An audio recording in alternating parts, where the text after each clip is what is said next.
Qu'est-ce qui s'est passé? Moi, je pense que c'est banal parce qu'on a confondu des affaires qui ne devraient être jamais confondues. Surtout, l'idée de se préoccuper de ce qui est fait et bien fait. Stéphane Bureau. Bonjour Stéphane. Salut Mario. Alors, un parti politique est comme un boxeur. Là, il lui arrive dans son histoire de se retrouver au tapis ou étourdi un peu dans les câbles. Mais dans le cas du Parti démocrate, on a l'impression qu'il tarde à se relever, là. Oui, j'ai l'impression qu'ils sont encore en train de compter les petits moutons ou les étoiles au-dessus de leur tête. Ils sont pas tout à fait revenus. Et je prenais la mesure des choses dans un sondage que la NBC a publié cette semaine. On peut pas dire que NBC, de façon générale, est favorable au président Trump. Et toutes sortes de choses contrastées. Tu penses pas que NBC est biaisé pro-Trump? Je pense pas, non. Je pense pas. Donc, il n'y a pas de risque quand on étudie les chiffres de NBC. D'abord, première chose, sur l'économie, M. Trump ne fait pas ce qu'il voudrait faire. 18% seulement des répondants estiment que la situation économique est bonne. C'est la première fois qu'il perd l'initiative, c'est-à-dire qu'il y a une majorité d'Américains qui pensent que sa gestion de l'économie n'est pas la bonne, qui lui sont défavorables. 54%, donc, qui pensent qu'il fait les mauvais choix. Pour 44%, puis c'est là-dessus qu'il a été élu, beaucoup. L'inflation, l'économie. Malgré tout, il y a 47% d'appui globalement, ce qui est un de ses meilleurs scores, et 44% des Américains estiment que le pays va dans la bonne direction. C'est le meilleur score atteint par un premier président sur cette question-là depuis une vingtaine d'années. Ça nous amène aux années Bush. Mais parce que tu parlais des démocrates qui sont encore en train de compter les étoiles qui leur tournent au-dessus de la tête ou autour de la tête depuis qu'ils ont été solidement knockés en novembre dernier. 27% des répondants, 27% le quart, ont une opinion favorable du parti. Le quart de tous les électeurs inscrits, démocrates et républicains. Je pensais qu'il y avait 40% de démocrates quasiment à béton, là. Dans les annales de ces sondages faits par la NBC, c'est le plus bas score. Et les têtes qui sont les mieux positionnées pour, disons, relever les choses, c'est Alexandra Ocasio-Cortez, Bernie Sanders, qui incarne une ligne d'opposition traditionnelle, mais où il n'y a pas beaucoup de questions. Ouais. Exact. Avec ça, t'es garanti de perdre tes élections, là. Je fais partie de ceux qui pensaient que Bernie Sanders apportait en tout cas un choix radical mais différent. Mais la question, c'est est-ce que c'est un choix qui peut permettre aux démocrates de retourner au pouvoir? Je ne le pense pas plus que Mme Ocasio-Cortez le permettra. Et c'est la vraie question. Est-ce qu'il y a un examen de conscience qui a été fait chez les démocrates? Je ne le pense pas. Les quelques ceux qui veulent incarner la résistance, c'est justement dans une perspective d'opposition au rouleau compresseur Trump. C'est légitime, mais c'est pas en disant nous sommes l'opposition en tout à Trump qui vont faire émerger une ligne et une définition de ce que sont leurs objectifs à eux.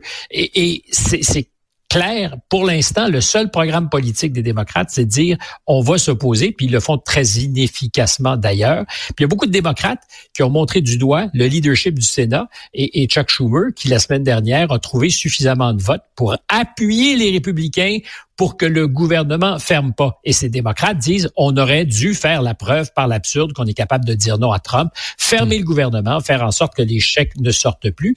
Mais et là, il y a quelqu'un qui a des réponses plus nuancées. Parce qu'il y a une autre manière de faire. Et c'est le plus orthodoxe de tous les démocrates, celui qui était, le président du Wokeland pendant un certain temps, le gouverneur de la Californie, Gavin Newsom, qui est en train de faire, je sais pas si c'est un 180, mais un exercice introspectif, même si c'est de la frime, parce que ça se peut que ça ne soit que de la frime, mais qui témoigne d'une capacité à dire hey, ça se peut-tu qu'au-delà de Trump, nous, les démocrates, on ait une responsabilité, qu'on ait mal compris ce qu'étaient les sensibilités des Américains, et particulièrement sur des enjeux qui sont associés aux guerres culturelles.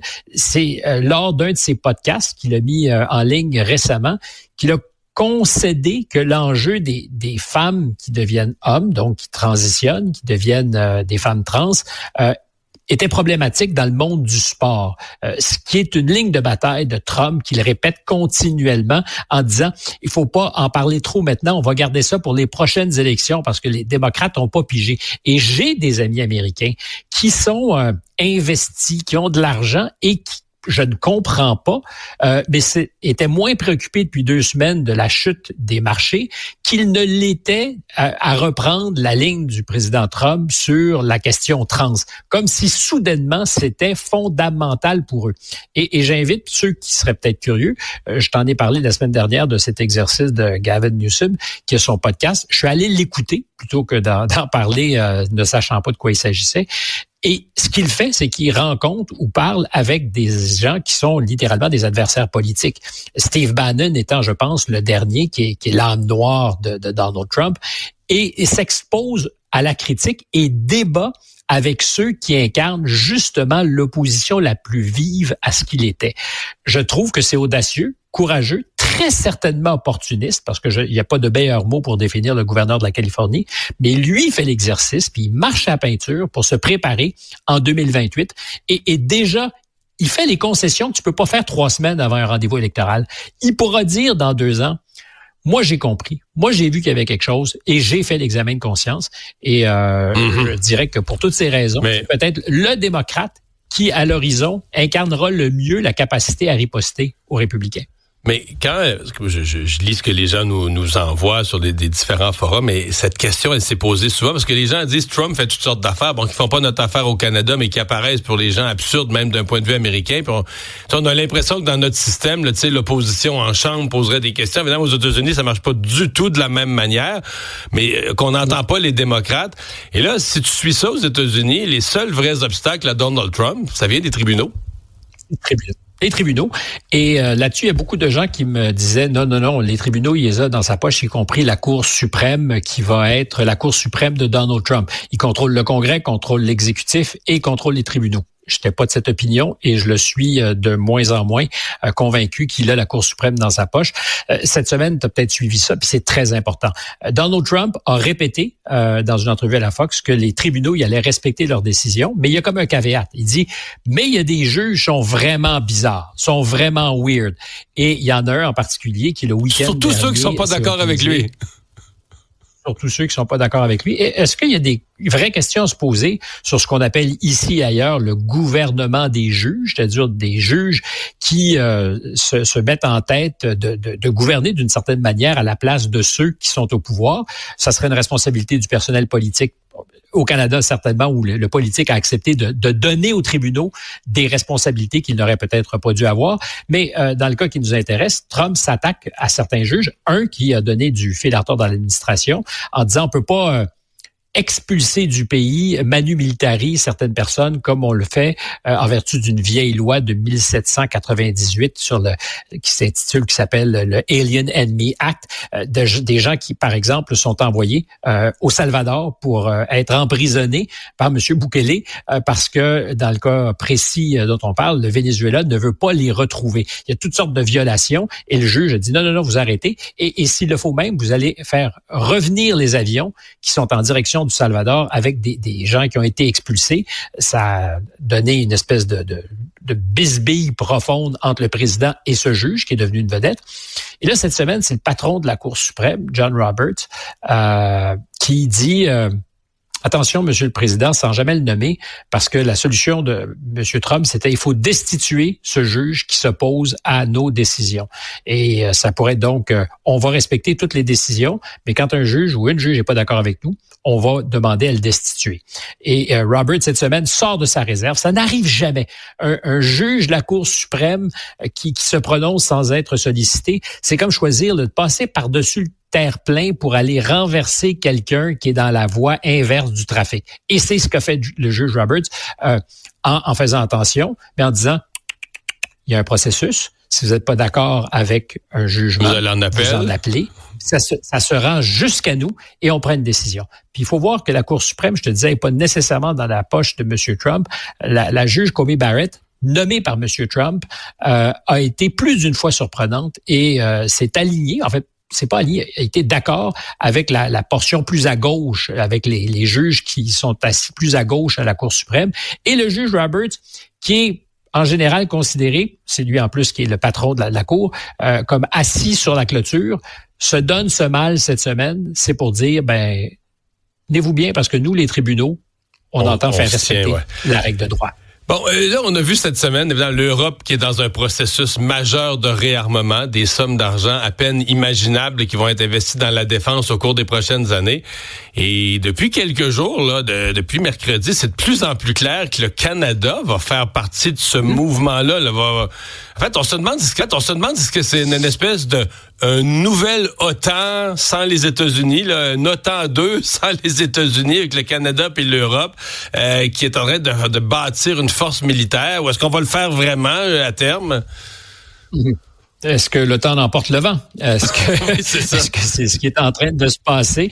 Le Financial Times, que je prends au sérieux aujourd'hui, avait un petit article consacré à cette idée qu'il y aurait peut-être un mouvement pour faire en sorte de larguer les États-Unis et d'assumer de manière continentale en Europe la défense, et donc que l'OTAN devienne une organisation collective de défense avec les principaux intéressés, les Européens, peut-être le Canada, mais sans plus compter sur les États-Unis. À l'horizon 2035 peut-être, puis entre-temps, il y aura probablement un nouveau président, puis il faut voir ce qu'on remplace, parce que les États-Unis, c'est clair qu'ils contrôlent tous les leviers. Le commandement de l'OTAN à Bruxelles, c'est essentiellement un commandement américain, mais la perspective, c'est aussi de faire en sorte que les systèmes d'armement soient européens, donc gros programme d'investissement. Le Bundestag, qui est le Parlement allemand, qui a voté pour amender la Constitution, pour faire en sorte, cette semaine, ça s'est passé mardi, qu'on puisse dépasser ce qui était les cibles contraintes en matière de dépenses militaires et qu'on puisse emprunter aussi au-delà de ce qu'était le fameux frein à la dette, parce que les Allemands, disons-le, sont très frugaux. Et en matière de défense, davantage, parce qu'historiquement, depuis la Deuxième Guerre mondiale, l'Allemagne, comme le Japon d'ailleurs, avait des armées plutôt d'autodéfense. Et là, c'est plus du tout le même discours. C'est des centaines de milliards de dollars qui vont être dépensés. Au passage, je dirais que c'est un gros transfert de richesse parce que c'est de l'argent qui va être emprunté, que les contribuables de tous ces pays auront à payer un jour, et il y a quelques entreprises qui vont faire de très, très bonnes affaires. Et parmi celles-là, peut-être des entreprises canadiennes, mais on l'a vu avec ce qui se profile à l'horizon depuis quelques jours, la possibilité que le Canada s'investisse davantage dans une zone européenne d'influence, et particulièrement en matière de construction et d'achat, une façon de répondre à Donald Trump, parce que la meilleure manière de faire souffrir un adversaire politique et économique comme Donald Trump, c'est de s'en prendre au cordon de la bourse. Si soudainement, ça a été beaucoup dit, mais plusieurs pays changent d'idée sur les commandes d'armement les plus coûteuses, ben ça va avoir un impact sur les emplois, sur le produit intérieur brut américain, et c'est ce que le Canada, à la hauteur de ses tout petits moyens d'acheteurs, je rappelle quand même qu'on aime faire la morale, là, mais on est un des pays qui, au sein de l'OTAN, investissons le moins dans notre défense. On est très, très, très loin de l'objectif. On est de mauvais élèves si on veut donner des leçons de vertu en matière de défense. Mais le Canada qui se réoriente sur l'Europe, ça se joue maintenant. Là, et derrière ça, c'est l'idée de l'OTAN sans les États-Unis. Là, tu parles du Canada ancien, là. Celui d'il y a 10 semaines passées, là. Mais là, c'est le Canada nouveau que M. Carney... Dans le vieux temps. C'est ça. Oui, dans le bon vieux temps. Le bon vieux temps, il y a 10 semaines. Là. Mais là, c'est le Canada de M. Carney. Le bas Canada. Voilà, c'est exactement. À l'époque, il y avait le bas et le haut Canada. Voilà. Dans le temps qu'on avait des mousquets pour faire la guerre. Maintenant, c'est différent. Ça va changer. Puis on a une campagne électorale où on va probablement expliquer que nous serons une super puissance militaire capable d'assumer. Ça va être la première fois qu'on va parler de défense qu'on va parler de défense campagne. C'est à peu près jamais arrivé dans l'histoire du Canada. Merci Stéphane. Bonne fin de semaine.